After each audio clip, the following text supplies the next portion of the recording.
Assalamualaikum warahmatullahi wabarakatuh. Selamat pagi, siang, dan malam teman-teman semua. Apa kabar? Semoga sehat selalu ya dan terhindar dari virus corona. Amin ya robbal alamin.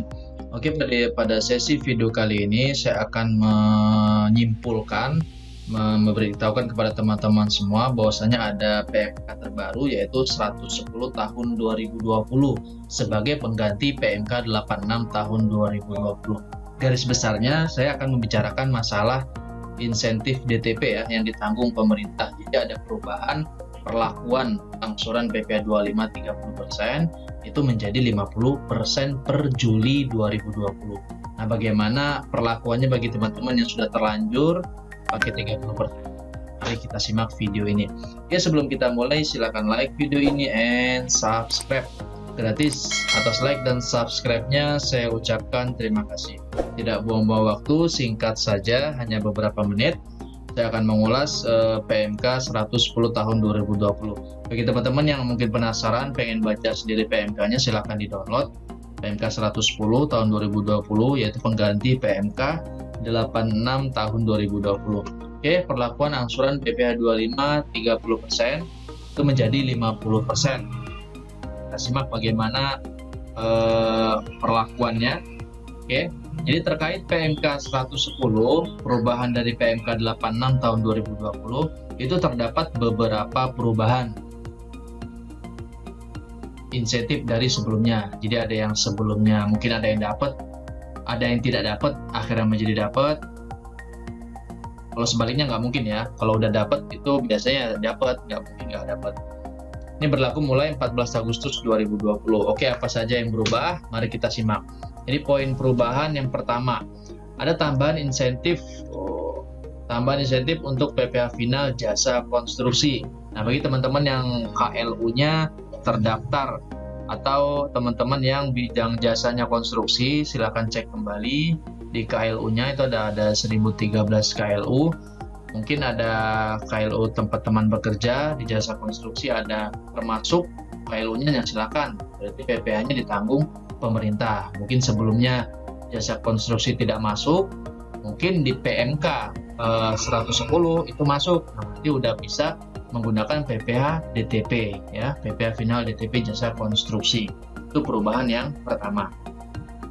Lalu perubahan kedua, KLU atau klasifikasi usaha untuk PPh 25 masih sama dengan yang ada di PMK 86 tahun 2020, yaitu sejumlah 1013 KLU.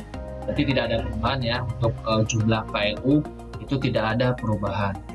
Adapun poin yang ketiga, penurunan angsuran PPh 25 semula 30% menjadi 50%. Nah, ini yang teman-teman banyak ribut di Twitter, di Instagram, itu pada menanyakan bagaimana cara untuk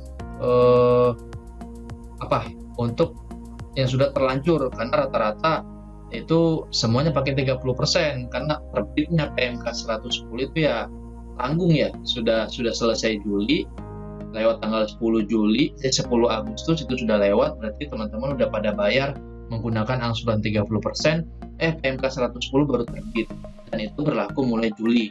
Maka saya yakin semuanya pasti masih menggunakan 30%. Dan juga di sistem juga tarifnya masih otomatis 30%, belum 50%. Nah, bagaimana perlakuannya?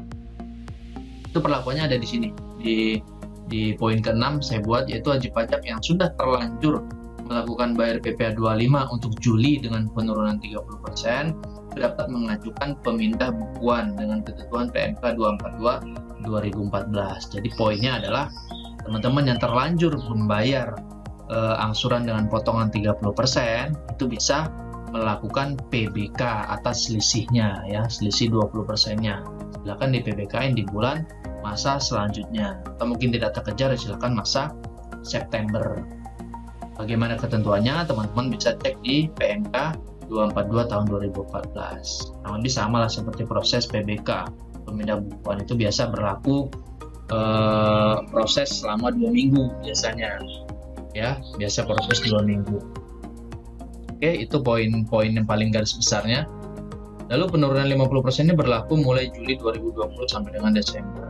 Ya, Jadi mulai Juli itu 50%, ingat teman-teman, sampai Desember itu tetap 50%. Dan ingat, pelaporannya itu setiap masa ya, bukan setiap triwulan, tapi setiap masa.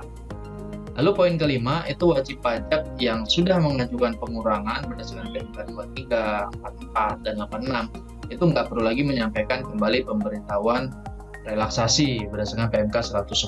Jadi yang sudah sebelumnya sudah memanfaatkan DTP, insentif PP 21, 22, 25, dan lain sebagainya, ketika terbit PMK 110 itu teman-teman tidak perlu lagi mengajukan pengajuan DTP ya. Jadi otomatis kecuali yang belum.